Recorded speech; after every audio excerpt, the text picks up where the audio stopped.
you're experiencing a login failure in Call of Duty, specifically the error code 2025, follow these steps to troubleshoot and resolve the issue quickly. Step 1. Check server status.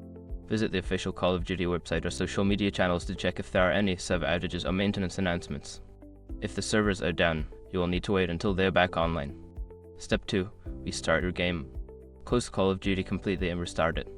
This can refresh your connection to the servers and may resolve temporary glitches causing the login failure. Step 3. Update the game. Ensure that your game is fully updated to the latest version.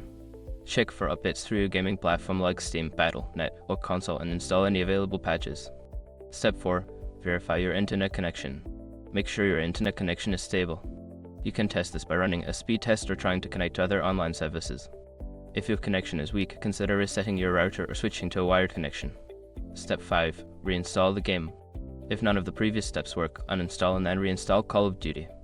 This can fix any corrupted files that may be causing the login issue.